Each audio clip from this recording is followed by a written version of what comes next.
Hello, we'll wait just a few more minutes to get started, but thank you so much for joining us today.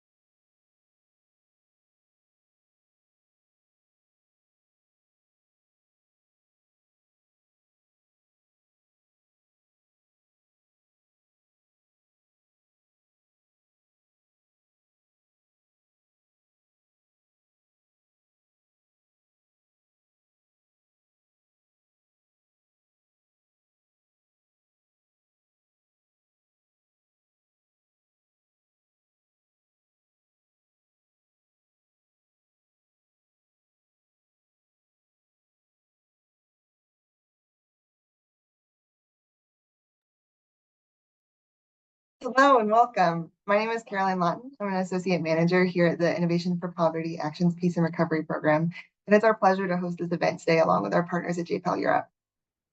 This webinar on emerging evidence from Business Mentorship Program in Kampala, Uganda, is the third in a series of webinars hosted by the Displaced Livelihoods Initiative, which is a partnership between JPAL and IPA. The series will share emerging insights from some of the latest research for livelihoods for displaced populations and the communities that host them. The Displaced Livelihood Initiative generates and shares new research on policies and programs that can foster sustainable livelihoods for displaced and host communities. The initiative is generously supported by the IKEA Foundation. Our overall goal is to crowd in new evidence on supporting and creating sustainable livelihoods for displaced populations and host communities, and then connect that evidence with policymakers and practitioners to ensure that it can inform their decision-making. We have 5 priority areas for learning: resilience, wage employment, both formal and informal, entrepreneurship, social cohesion, inclusion, and norms, rights and regulations, recognizing that laws and regulations significantly shape the livelihood trajectories of displaced populations. To date, we funded 50 studies in over 20 countries depicted here. As I mentioned, through this webinar series, we're excited to begin to share with you what we've been learning through our supported research and related projects from our networks of researchers and grantees. And our efforts are part of a much broader global effort to push forward the evidence base on economic inclusion and social protection. It's in part through a multi-stakeholder pledge, the Global Refugee Forum, which was led by the UNHCR and the Refugee Self-Reliance Initiative. Both IPA and JPAL are part of this pledge. And one of our core pillars is to advance data and evidence on these topics. So we see our work as sitting squarely within this commitment. You can learn more by scanning the QR code on the screen. Today, we're excited to delve into new research on the impacts of business grants and mentorship on refugee entrepreneurship, particularly among refugees living in Kampala, Uganda. I'll leave it mostly to our panelists to better motivate this work, but as you know, Uganda hosts nearly 1.5 million refugees and asylum seekers and offers one of the most progressive environments for refugee economic integration. Microentrepreneurship is a common form of income generation for refugees around the world, but particularly among the 150,000 refugees living in Kampala. However, constraints such as obstacles to borrowing, inexperience, and a lack of managerial capital and networks can limit growth. But new research on IRC's BUiLD program that provided mentorship and cash grants to refugee and host entrepreneurs is shedding light on strategies to address these constraints. We should note that BUiLD was also generously supported by the IKEA Foundation. We're lucky to be joined by 2 panelists who are deeply immersed in this topic. To begin, Thomas Ginn, who's a research fellow at the Center for Global Development, will present his recent RCT that evaluated the impacts of this program on refugees and entrepreneurs in Kampala. And then David Martin-Musimi, who's a research coordinator for the International Rescue Committee, will share insights on how IRC is applying these lessons to their ongoing work in Uganda and beyond. A few quick housekeeping notes. We will start the presentation from each panelist and then open the floor up for questions from the audience. But if you'd like to ask questions during the event, please use the Q&A function and share your name and affiliation if you're comfortable. That way the panelists know who the questions are coming from. Feel free to ask questions throughout, but we will likely not answer until the end, and we may not be able to get to every question, which we apologize for in advance. Finally, this webinar will be recorded and will be available to watch after the event, and we'd appreciate if you could send the link to any of your colleagues who may be interested. Now I'll pass it over to Thomas, who will kick us off. Great. Thank you so much, Caroline, for that fantastic introduction. Let me share my screen here. And then, all right. Can you see me in the slides? We can see the side slides as well. Let's see.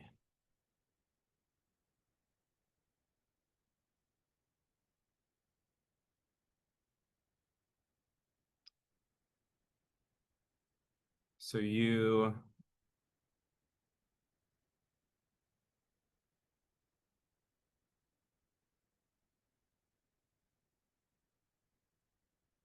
How about that? The same, but maybe. How about this? Perfect. Great. Great. Thanks. All right. Sorry about that, everybody. Thanks so much. It's a pleasure to be here, and thanks so much for everybody joining. Thank you so much to the DLI team. A lot of folks behind the scenes, Sydney O'Connell, Ricardo Morel, Nessa Kenny. Really appreciate all the work that you all have done, and excited to be here and share this work. As Caroline said, my name is Thomas Ginn. I'm a research fellow at the Center for Global Development in DC.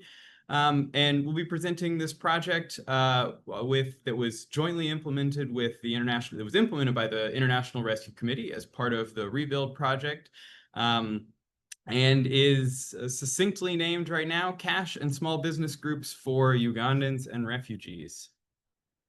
And so this was joint work with a fantastic team of co-authors, Travis Bosler at the University of Rochester, Ibrahim Kassire at the Economic Policy Research Center, Linda Moya at the International Rescue Committee, and Andrew Zeitlin at Georgetown. So before I get started, as Caroline mentioned, we'd like to thank the folks who funded this. The IKEA Foundation funded the BUiLD, a lot of the BUiLD project, and a lot of the research that went into that whole project. And then DLI came in and really supported on a lot of the data collection for this randomized control trial specifically. And so we're very appreciative of that funding, and the views here do not necessarily reflect those of the funders or the authors' organizations. So as Caroline motivated here, microentrepreneurship is a common but often unprofitable livelihood for many people around the world. And so we know that small firms often lack financial and managerial capital in order to be able to expand. And so when large literature in development economics has attempted to target these constraints, we've thought about cash transfers and found that a lot of times these can have positive effects, but the effects are sometimes disappointing, especially for women entrepreneurs. And then if we're targeting the managerial capital constraints, we can think about formal training interventions like business training, vocational training. These are typically expensive, and I think it's fair to say that the literature has found mixed results on these. And so we wanted to look at a different possible intervention, which was mentorship, and by a more experienced business owner in the community.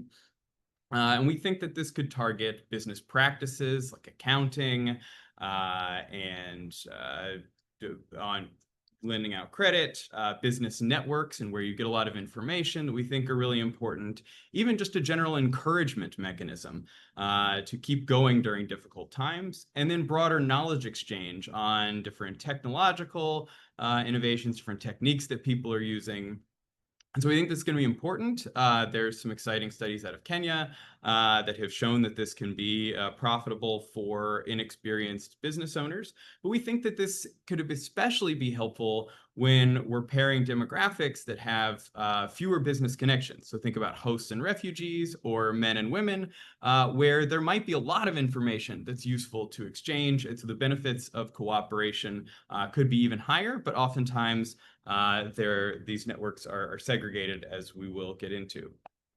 And so specifically, this project was designed to look at programs and policies that would help explore how to help refugees integrate. And so as many of you probably know, there's 42 million refugees globally. 2/3 are in protracted situations that have lasted at least 5 years. And so a livelihoods program like this is really important for both refugees' well-being as well as to reduce the amount of assistance that refugees need in order to be able to survive and to thrive. In addition, this was done in Kampala, the capital city of Uganda, and so refugees increasingly are living in urban areas where it's important to have evidence about specific interventions that could target them. But again, often they're economically and socially segregated. And so we would argue that it's unclear to this point what programs can improve livelihoods. So aid programs, maybe this should say, were increasingly targeted refugees and hosts jointly. Hopefully they still will with the aid cuts that are happening. But there's a lot of evidence among hosts or native populations, and I would argue that it's unclear whether this evidence applies to refugees, that some things that may not be as exciting among hosts might be really valuable for refugees who are just trying to integrate into a new community. And we think that while we're initially targeting economic outcomes, that it's really important to also think about social cohesion, ideally to boost it, but especially not to potentially backfire that can happen in some of these aid programs if some groups get a program when others don't.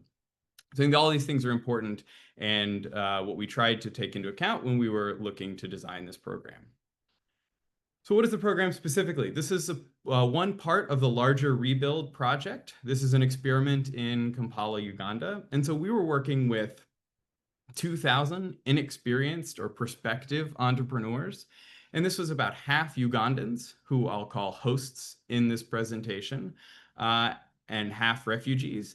Half are men and half are women. And so we've got a balanced sample here to look at different effects within groups. What exactly did we do? Overall, to summarize, we gave cash grants, large cash grants of about $540 to everyone except for the control group. And then within some of the people who got cash grants, some of those folks got a mentorship program. And so broadly, this was 3 of these inexperienced and prospective entrepreneurs who were matched with a mentor from the community. This could be a refugee, a host, a man, or a woman. And we asked them to meet weekly for 6 months. And so some of these groups we'll call aligned groups that were the same gender and the same nationality. Another set of these groups were mixed gender, so 2 men and 2 women of the same nationality. And then a different set were mixed nationality, so 2 Ugandans and 2 refugees. And these were of the same gender. So we've got these 3 types of mentorship groups, 3 different compositions. And then another component that we added into some of the mentorship groups was a shared fate incentive, is what we called it, so that group members felt that they were invested in each other. And so there was a small bonus if their group members did well in order to try to keep them invested, share different ideas with each other, and potentially overcome some of the difficulties that might come from a mixed nationality or a mixed gender group initially. So that's the broad idea. What did we find? First, we found large positive effects of cash grants on business, household, and social cohesion outcomes that persisted for at least 12 months when we stopped measuring cash against the control. We found actually pretty similar effects for cash between Ugandans and refugees, and somewhat between men and women as well. We think that this is really interesting to add to the literature about livelihoods and its potential impacts on displaced populations. When we look at mentorship, we found positive effects of mentorship for refugee men specifically that were almost as large as the effects of the cash. But surprisingly, we found negative effects among some groups of women. It's null on average, but negative for women in the upper quartile for both refugee and host women. And this is an effect that we're still trying to dig into and understand better. And this is an effect relative to cash. So they still did better because they had some cash, but they would have done better if they had only had the cash, it looks like, than with the added mentorship group.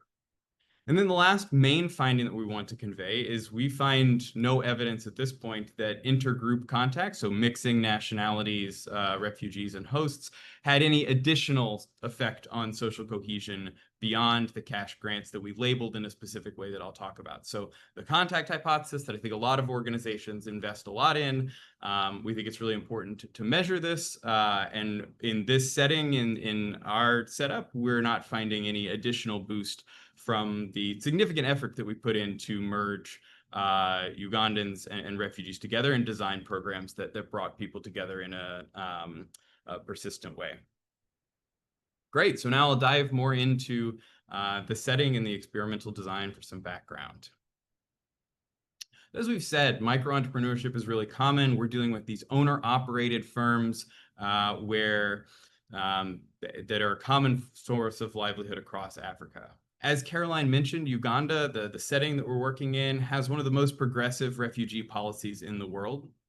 Refugees are free, they're allowed to work, they're free to live in the capital city. Many refugees, therefore, take advantage of that, and they run these small businesses legally. And we actually find that refugees are slightly more likely to report being registered with the authorities than the host communities. We're talking about refugees from the Democratic Republic of the Congo, Somalia, Rwanda, Burundi, Ethiopia, Eritrea, South Sudan, Sudan. So many of Uganda's neighbors that have faced conflict in the recent past. And those are all included in our sample. So in our baseline sample, when we look at some of our main characteristics, 70% have businesses starting out, and the other 30% say that they're very interested in owning a business. So the average monthly profits for these folks, they report as $28. This is higher, notably higher for men, $34 than for women. But it's similar for Ugandans and refugees. So this is not a population in part because refugees have been there for a while, because they've been able to integrate with more receptive policies, where the refugees that we're working with on average have at least lower monthly profits, although there's still significant social segregation that we'll talk about. The mentor population that we recruited has profits that are more than double the average profits of our main sample. And so we think these are folks that might have valuable information to convey. And to give you a sense of these people's general socioeconomic outlook, this $28 monthly profit is about 45% of mentees' the total household earnings on average. So again, just to give you a sense, this is one of our clients in Kampala, a small shop that might sell bottled water, toothbrushes, candy, things. And she would be responsible for, she would get the profits or be responsible for any losses that might accrue to this business. And these are, of course, quite common across Africa, and I would say specifically in Kampala for both refugees and hosts. So the motivation of this project is around business networks and how they're often segmented. And so to give some background data on this, we asked people about their 3 closest business contacts. And so we break this down in the columns by the demographic of people that are responding. So we asked people for their 3 closest business contacts, and you can see in the first row that Ugandan men on average reported 2.1 contacts out of 3. Ugandan women, slightly fewer at 1.9, refugee men, fewer still at 1.4, and then refugee women, the least at 1.2 contacts when they could have given us a maximum of 3. This is similarly reflected in the percentage that lists no contacts at all the way up to 44% of refugee women are not listing any close business contacts. And then when we dive into those networks further, we see that Ugandan men are most likely to list Ugandan men as their close business contacts. And within demographic groups, they're most likely to list that demographic. So Ugandan women, 69% are listing other Ugandan women as their contacts, more likely to list Ugandan men, and then very few Ugandan women or Ugandan men are listing refugees. And then in the last two columns, refugee men are most likely to list refugee men. A few more list Ugandan men, so there's a little bit of overlap. But in general, we see a lot of evidence here that networks are quite segmented by both gender and by nationality. To give a few more details on the program, all of the treatment arms, excluding the control, received a cash grant of 540 US dollars. So this is large in this setting. It's a year and a half of the average profits that we're talking about.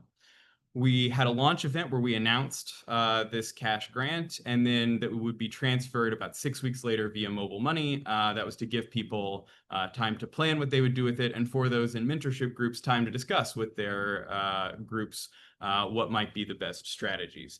And so we told people that we were hoping that this would be invested in their business in productive economic activities, but we told people that there was going to be no enforcement mechanism. We think that most people, we can see in the data that most people were more than happy and wanted to invest this in their businesses. Among those people who got cash grants, among some of those people, I should say, there we assign mentorship groups. And again, this is 3 mentees and 1 mentor. We asked them to meet weekly for 6 months, but again, there's no enforcement of this. And this was then, we passed this off to be led by the mentor. So we randomly assign them to the mixed gender, the mixed nationality, or these aligned groups that we talked about. We included videos and handbooks that had a curriculum and discussion questions to spur some of the conversation within these groups. The mentors received a smaller payout of $270 after the 6 weeks, and then $54 at the end to keep people invested. And then we also hosted monthly meetings with the mentors to see how things were going and to try to help them facilitate groups. So somewhat of a training of the trainers model. And then we did this, what we called the shared fate component with part of the mentorship groups, where this lottery-based component had differing incentives across the treatment arms. So everybody in the cash or the mentorship arms would receive a ticket that was whether they reported being open. If your ticket was drawn, you won $20 for having an open business that was then be spot checked before we paid out. And we did this 3 times after the 2, 4, and 6 month intervals. So for some of the groups, this was individualized. If you had an open business, you got $20. For the shared fate folks, this was done at the group level. So if anyone in your group had an open business, you then you got paid out. So if your fellow mentee had an open business, but you didn't, and they won the lottery, then you also would win the lottery. And so you had an incentive to invest, to share maybe information that you thought was somewhat proprietary, to invest and encourage your fellow group members that we thought would, again, help people bridge the gap between different nationalities. And so we're looking at folks who are 18 to 35 years old with less than 6 years of experience, who said they were willing to spend 20 hours a week on their business and 3 hours a week on the program, who had some similarities in ability to communicate. We launched this in late 22, and then we followed people 3, 6, 9, and 12 months later, in addition to 24 months after the control group had already received, after 18 months, a cash grant. All right, so let me dive into the results. So first, we find these large impacts of cash on both business and household outcomes. So the dark blue blue bar is going to be the cash group, and the lighter blue bar is going to be the control group that through these first 12 months had not received the cash grant. And so in the top left panel, this is monthly profits, and you can see that the control group on average had about $40 profit, and that was about 50% larger on average among the groups who got any cash. And so this is quite statistically significant and persistent that I'll talk about in a second. This is also reflected a lot of grant went straight to capital stock. And so we can see that this money was invested. Again, more than 50% increase on average in the capital stock that folks are keeping and able to yield a return to capital here. We see that more people are owning businesses. A large number more people that have gotten the cash grant have started businesses after the program. We then, on the bottom panel, see positive effects on psychological outcomes, like feeling sad part of the time. This number decreases in the cash group. Household earnings overall go up, so we see the increase in profits pass through to household earnings, and there's no sort of substitution here. And then food security, in addition, we see significant decreases in the number of days that the household has to skip a meal, for instance. So overall, large positive impacts of cash on business and household outcomes. When we look at mentorship, and break this down a little bit more by the demographic groups, overall, we see that mentorship increased profits for refugee men relative to cash, but different findings for Ugandan men and for women overall. So first, I'm going to show you quite a few graphs like this that have the effects on the vertical axis. And so this is the comparison of the control group to the treatment group. So on the far left, the blue bar is the cash-only group who didn't have any mentorship among Ugandan men. And we can see that this effect, they got about $23 on average more profit than the control group.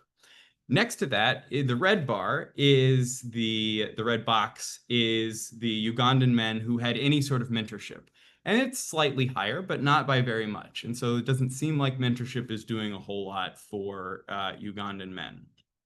Then if we move to refugee men, you can see that the effect of cash is quite similar. The blue bar is basically in the same place, but the effect of mentorship is almost double. And so we see that mentorship for refugee men was quite powerful and seemed to yield a lot of gains, at least in terms of profit. For Ugandan women, we see that, again, the effects for the blue box were about the same, a little bit lower maybe than men. But for mentorship, this is even a little bit below the cash-only effect, above the control group, above 0, but lower than the cash-only group. And we see a similar pattern reflected among refugee women that we found really surprising, especially because we were hoping this mentorship was in part ways designed to get over that finding that oftentimes cash was less effective among women. It's not what we find here. Instead, we find that the component we tried to add to help women, make more use of the cash, in some ways had the opposite effects that are marginally significant that we anticipated. We find that these effects are more persistent for men on business impacts. So the green is mentorship, the blue is cash. And so we see that the green for Ugandan men, again, not a whole lot of difference between the cash and the mentorship. And so up to 12 months there in the middle of the top left panel, we see that these effects are statistically significant for Ugandan men in both mentorship and cash. Again, the far panel at 24 months, or sorry, the far dots at 24 months, we had already treated the control group, so we can't actually tell whether these effects persisted of cash only, but the difference with mentorship and cash isn't there. For refugee men, you could see this effect where the green line is above the blue line, that mentorship was more effective, and this was persistent through 12 months. And then for Ugandan and refugee women, we see more effects at the beginning that are less persistent as we get to the 12-month follow-up and beyond. Overall, for women, though, and for men, the effects persist on a lot of the household outcomes, just not for the business outcomes through the 12-month survey. I mentioned that we find different effects among sort of different groups of profitability. So men, you could see that cash grants are most effective for the most profitable men, and women as well. In the top right panel, it's most of the largest gains. There's gains to everybody, but the largest gains are coming to women who were at the highest point in the profit distribution.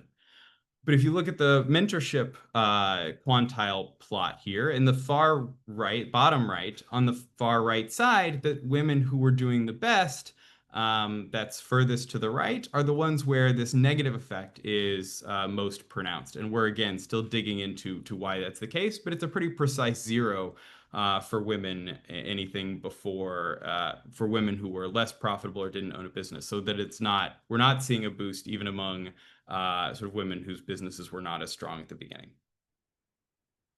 So we see that actually a lot of this effect was concentrated among women mentors. So on the right side panel, the yellow bars, the yellow boxes are the female mentors that are below the male mentors. We're not sure if this is an effect that is specific to women. It could be other characteristics that we're diving into more. And then on the left-hand side, the comparison between the red and the green boxes show that actually the Ugandan and refugee mentors, there's not a lot of difference for Ugandans, and there's not a lot of difference for refugees. Maybe a little bit higher for Ugandan mentors, but that's not statistically significant. We find overall that the shared fate incentive to bring these groups together and give them a component to align with each other even more was actually sort of backfired in these aligned groups. So the incentive created either more tension or something like that. And this is reported that aligned groups see lower profits while the program is still going on. They're less likely to listen to questions. They're less likely to think their group is working hard. So again, when there is the same gender and same nationality. This pattern is actually reversed for mixed groups that are a little bit worse at the beginning or a little bit worse without the incentives, but the shared fate component that brings people together improves that somewhat. And so we see this as incentives might be some kind of substitute to bring people together and overcome some potential differences at baseline and invest in each other quite quickly, but still more work to be done there. On the social cohesion side, we find first, when we look at just the cash, we find a marginally positive effect of just cash on Ugandans that are more likely to report things like willingness to have refugees as a neighbor, things like that. So social cohesion, less likely to report that refugees have a negative impact culturally on Uganda. Things like that are included in our index. So the blue box is the cash only. When we look at the red box, which is now the groups that were mixed between Ugandans and refugees, if anything, the contact that Ugandans had with refugees makes them less likely than the cash-only group to say that they were willing to have refugees as neighbors, that kind of thing. So again, not the effect that we might have anticipated or that the contact hypothesis might suggest, but we think is an important finding for policy. Refugees, we don't see many effects on the social cohesion outcomes at all, and we see on the far right side that most of these effects are coming from women more than men. When we look at effects on policy views, so whether hosts feel that refugees should have the right to work, freedom of movement, things like that, we can see that the cash, it's similar pattern. Cash was really important for Ugandans feeling like, yes, we were happy for refugees to have these political, these policy inclusive measures, and the mixed nationality groups that brought people together weekly, if anything, dulled that effect. So again, the cash still came through, but the mixed groups on top of the cash really did not add anything else, and if anything, muted that effect. And so what do we think explains this? At the beginning of the project, the handbook that we had included a line about aid sharing and about the origins of the program. And so it says that the IRC started this program because refugees live here in Kampala, and we want both refugees and Ugandans who live in Kampala to benefit. So emphasizing here that refugees and Ugandans are getting this program. And then goes on to say this project is part of the international donations that are shared between refugees and hosts. In Uganda, 30% of foreign donations for refugees go to supporting Ugandans. So emphasizing that the donations are coming from the refugee assistance, and not the other way around, that not refugees are taking money that would otherwise be available for Ugandans, but refugees, some of the assistance from the international community, Ugandans are benefiting from. And in our previous work, Travis and mine and other co-authors, we test this impact of just the labeling, of just adding this message to cash, and find that that has a really significant impact on the cash grants that we replicate here. And we've also replicated it across large and small grants, across urban and rural Kenya, across large and small refugee populations. So I encourage you to check that work out as well. So overall, to wrap up here, a brief summary of what we've talked about, that we see large and roughly uniform impacts of these relatively large cash transfers on business profits across Ugandan men, refugee men, Ugandan women, refugee women, we think are really important. It's the largest effects are coming from the most profitable businesses. So it's helpful when refugees are already successful, but helpful really across the distribution as well. But we're not seeing that, refugees needed to have these host business networks before they were able to take advantage of this cash. And so similar findings for refugees and Ugandans in this context. And then for mentorship, we find that this positive effect for refugee men, that's especially coming from refugee men who had fewer networks at baselines. We think there is something to this network's story. So bringing refugee men together and possibly learning from either refugees or Ugandans is quite helpful. But then this quite puzzling finding among women that we're still digging into. Some of the things we've looked at, we don't see any differences by things like childcare obligations, that taxation by the mentors, or differences in terms of encouragement of going into different sectors. And so still probing there. But for now, this mentorship costs an additional $350 per client to deliver, on top of the additional costs that mentees were incurring for the time that they spent. And so not really sort of slam dunk evidence that we would want to scale up mentorship quite yet without more research. And so then to wrap up, where do we see sort of policy and practical implications from this work? So for livelihood programs for entrepreneurs, we would certainly argue that, a base of cash is really important. And then other things that we would want to try, like we did in this project with mentorship, important to study and to do things, at least to be monitoring outcomes, if not in a randomized setting like this, to really understand the complex effects that we're seeing here. We think that we just need more studies overall to compare effects from hosts and refugees, and to see how well the wider literature among natives translates to refugees.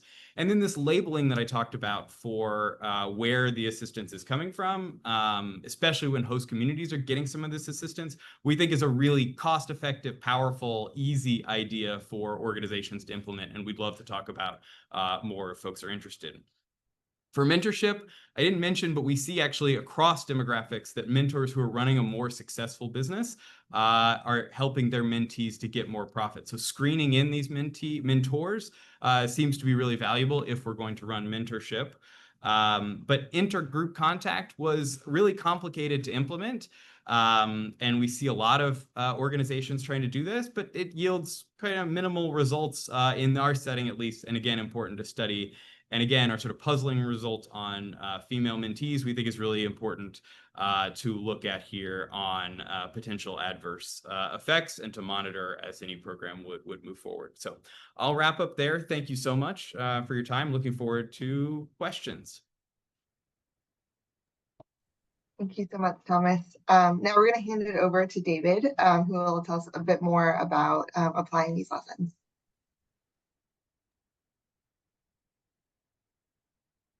Thank you very much, Caroline, and thank you, Thomas. Greetings to everyone, and thank you for joining us today for this presentation and discussion of this paper on cash and small business groups for Ugandans and refugees.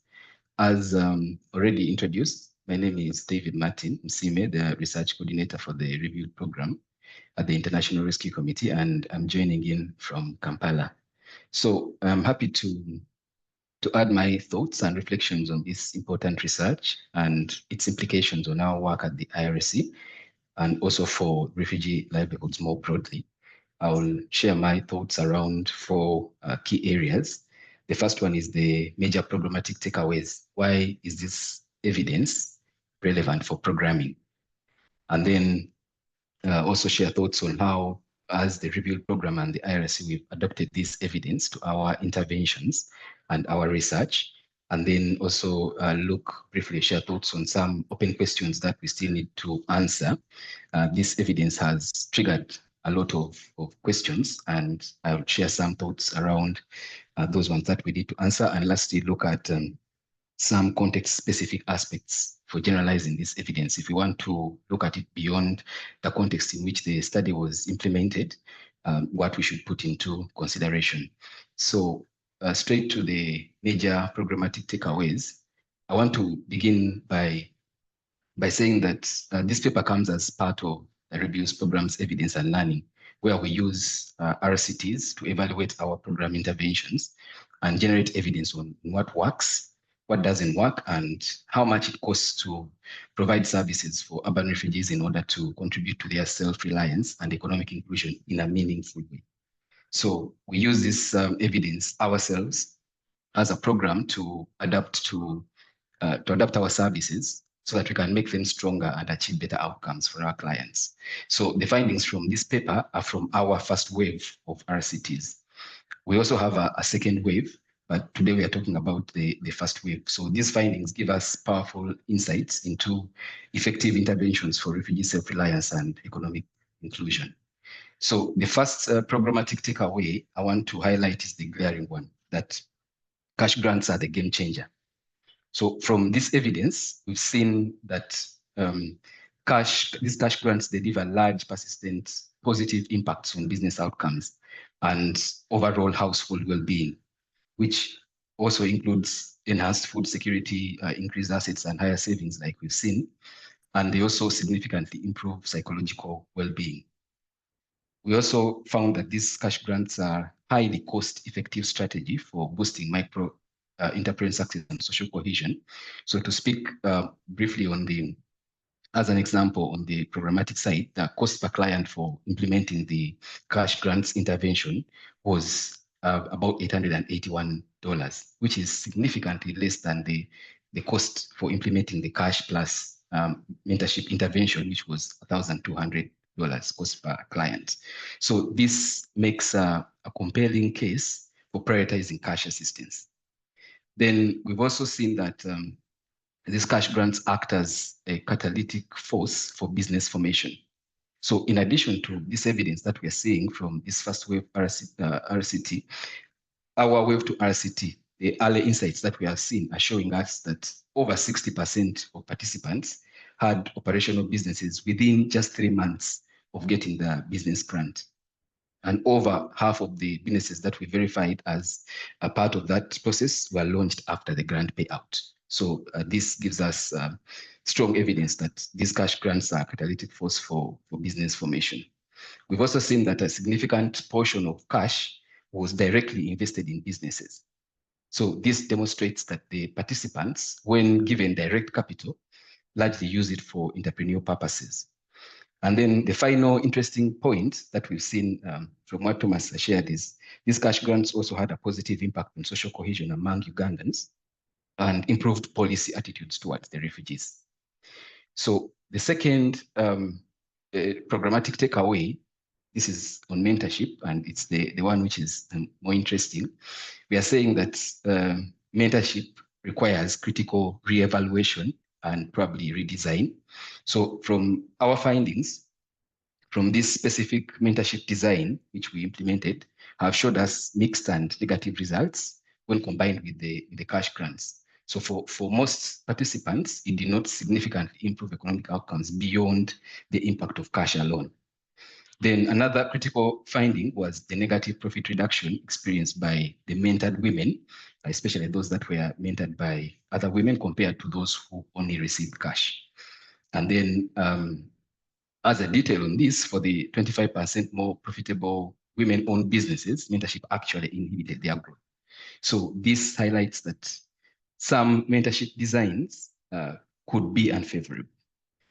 Then we have some exception of refugee men who did experience additional positive effects on their income and from the mentorship. And then lastly, on the mentorship is that in this design, which we implemented it, we saw limited effects on expanding business networks or improving social cohesion beyond what the cash alone achieved or delivered. So the second area sharing my thoughts on in this discussion is on how this evidence informs IRC or the BUiLD programming and research. So the results themselves are a wake-up call for how we design livelihoods programs. At the IRC and specifically within the BUiLD program, we continually use evidence to adapt our services to achieve the best results for our clients. So we've seen the null effects of mentorship on social, on the social and the network outcomes from this wave one. And these ones indicated that we need to shift from the structured business training through mentorship to a more intensive and deliberate focus on expanding social and business networks. And this is the focus of our Wave 2 RCT. So we have picked on something on evidence that we can develop on in the second wave of the RCTs. So we are now, as an organization and as a program, also prioritizing interventions that are gender sensitive, explicitly recognizing and addressing the significant labor market, social, cultural barriers that particularly block women, especially refugee women, from economic gains. So this means being deliberate and tailoring support to their unique needs. As an organization also, we are also refining our mentorship initiatives. So emphasizing the need to critically assess the design of these programs, the selection of the mentors, and gender dynamics more broadly to ensure positive outcomes for all the groups, and especially the women. And overall, this research reinforces the importance of inclusive evidence-based policies and strong cross-sector collaboration to enable refugees to transition from being recipients of aid to active contributors to the societies that are hosting them. Then we come to the open questions that we still need to answer. So as we've noted earlier, the takeaways are very clear from this evidence. However, there are several important questions that remain to guide future research and program development. So I thought about this from about 5 areas for consideration. The first one is on long-term impact and sustainability. So it's very clear that these medium-term benefits, but we need more investigation into their long-term sustainability and impact, particularly for women. So an example question that we can consider here is, will this initial business formation that is backed by these cash grants translate into sustained growth over many years? The second area is on optimizing mentorship. So how can mentorship programs be redesigned to effectively cater for the diverse demographics? Again, emphasizing the women here, and to ensure that they provide tangible benefits that justify their costs. We've seen the additional cost of mentorship, which was significant, and what specific mentor characteristics or approaches are more effective. Then we also need to understand why mentorship in the form that we tested it in this study negatively impacted women's profits. So this is an area for further research, and we are already looking into it as the BUiLD program.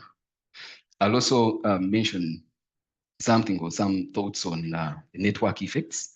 So our Wave 2 RCT, like I've mentioned, is directly addressing this by exploring what kinds of business and social networks are most impactful for improving livelihood outcomes and social inclusion beyond just cash. So with this, we are eager to see if externally facilitated networks add value to the cash grants. Then there's also this bit of beyond micro enterprise. This evidence that we've seen today and other sector evidence shows that microenterprise might not be the sole solution for all individuals or all groups. So we need to explore expanded labor market opportunities beyond self-employment that cater for a broader range of skills and aspirations for the refugees and the host community members. And then finally, addressing the why.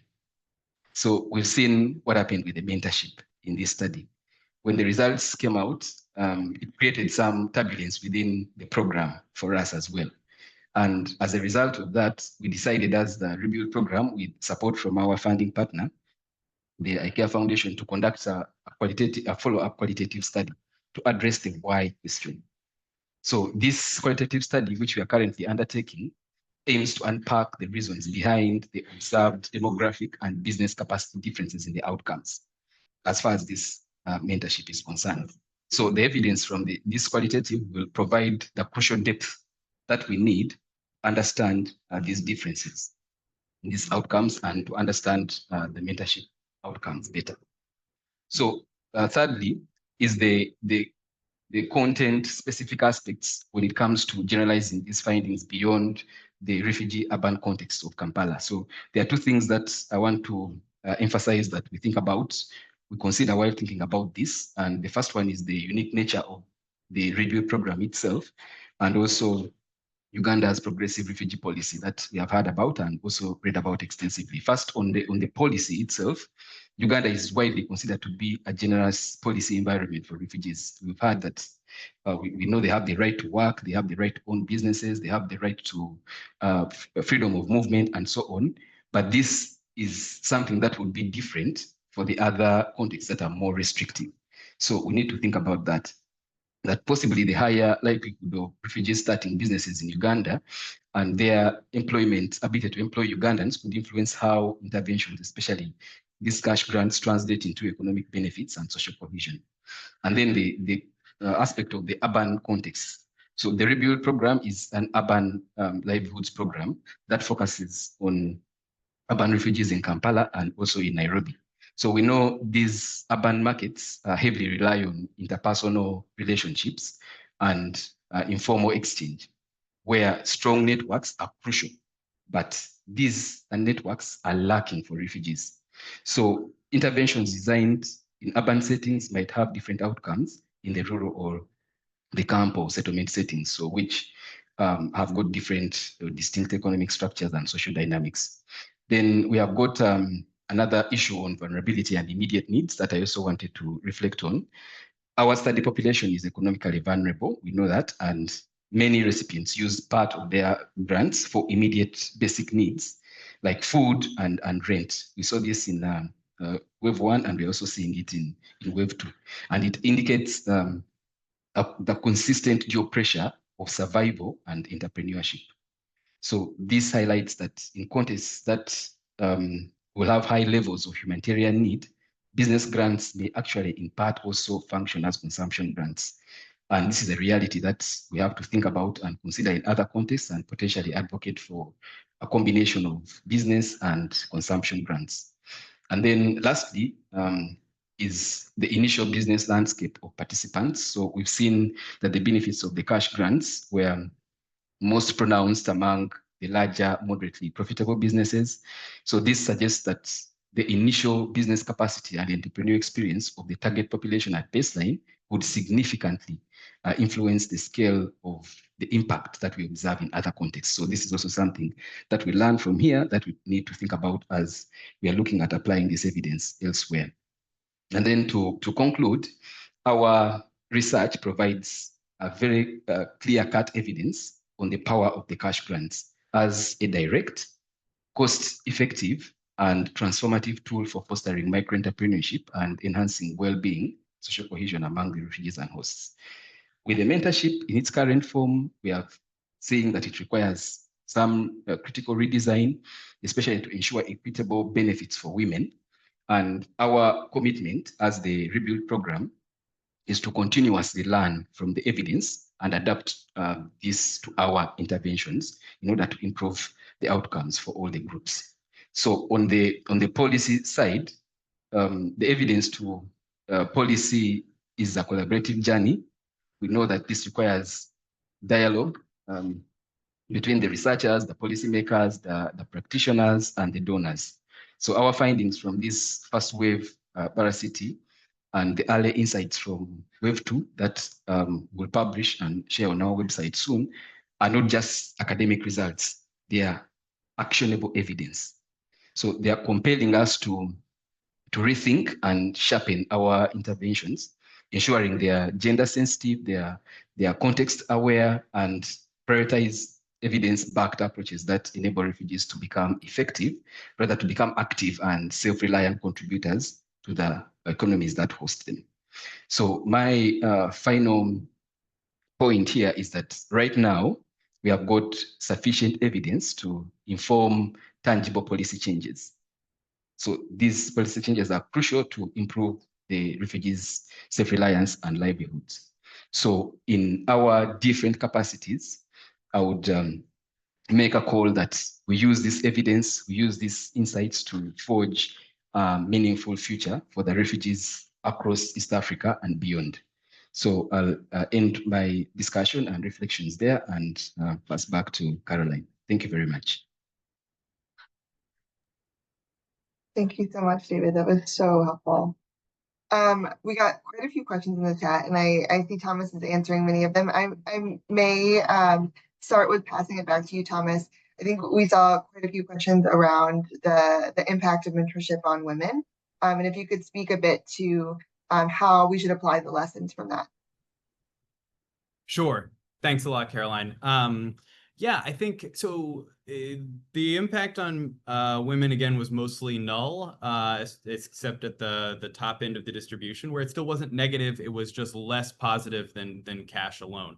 So I think that suggests that cash seemed to be, at least in our setting, just a more cost-effective intervention for women than mentorship. We're exploring some hypotheses. I put some in the chat around whether mentorship led other pressured women to go into less profitable sectors. We don't see a lot of evidence preliminarily for that, whether mentors might have enacted some sort of tax on mentees, whether they might have felt threatened by some mentees, whether there were any childcare burdens. We don't see any differences between women who had children and those who didn't. And there's also been a couple questions about qualitative research that we also had, but women report actually that they really appreciated these groups and thought that they were very helpful. So that doesn't lead us, it's not fully consistent with the empirical evidence that we're seeing. So we would say it's still an open question. We're trying to dig into, I would just say last part, more broadly, not just cutting by refugees and hosts, women and men, but more what characteristics are most predictive of some of these impacts that might actually not come down at the end of the day when we finish this project on just gender or refugee status, as we've done the preliminary cut here, and that might be more predictive overall. So I would say stay tuned and keep doing research in other great contexts and partners. Thanks. Thank you. And then maybe over to you, David. What are your thoughts on, so you mentioned this, you touched on this a bit, but I think there were some questions around applying these results in terms of IRC's decision-making about future programming when it comes to mentorship and mentor selection, as well as, the decision-making process that went into this program on how mentors were selected. And maybe Thomas, that you could speak to that a bit. Yeah, so in terms of application of these results to future programming, especially the mentorship component, we have seen on the mentorship, what the mentorship results themselves are. But what we have learned from that, I think are two things that I can probably speak about. One is the mentor selection insights. So we've seen the research indicates that while this mentorship showed these mixed results, there was also some considerable heterogeneity in the added benefit of mentorship. So specifically, we found that the mentors with the higher baseline profits significantly improved mentees' business outcomes. So this highlights the importance of screening for example, more profitable mentors to potentially improve business outcomes for these business mentorship programs. And then the part of redefining the mentorship models themselves, this is also critical. And we'll have to pay specific and very close attention to this, especially the gender dynamics and the mentor selection. So, like I've mentioned in the why part of what needs to be done, the extra research that needs to be done, we are looking at some of these reasons that formed the differences in the observed results that we've seen. So in our qualitative follow-up study, be able to pick up some of these things and explain them further and be able to provide very clear recommendations to practitioners on how the IRC can redefine the mentorship model. Great, thank you. Go ahead, Thomas, our last minute. Sure. I would just say that mentorship we've seen has just been hard, whether it's intergroup contact or not, men and women or not. It was a lot of time and effort, especially in the context of a randomized controlled trial that needed to be very controlled. But even outside of that, I think it's tough to get right. And so I welcome much more research on it, but I think we should move cautiously with that model overall. Again, the positive effects on refugee men are really encouraging. So, but it was tough. I think we might have considered something more like training, additional training of mentors and helping them beforehand, maybe more involvement with the implementing organization. We tried to take a very hands-off approach to save some costs here.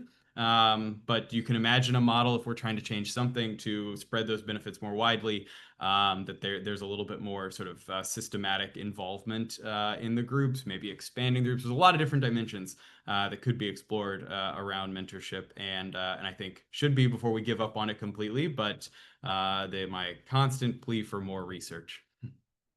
Great. Thank you both so much. And thank you all for joining us today. We really, really appreciate your time, attention, and thoughtful questions. You can keep up with the Displaced Livelihoods webinar series, the link shared on this slide. As I mentioned before, this webinar is being recorded, and the link will be emailed to you. You can also find it on our website at this link. If you have any questions that didn't get answered today, please feel free to email it to us at displacement@povertyaction.org, and we can pass it along to our presenters to help answer those questions. Thank you so much again, both David and Thomas, as well as the whole DLI team.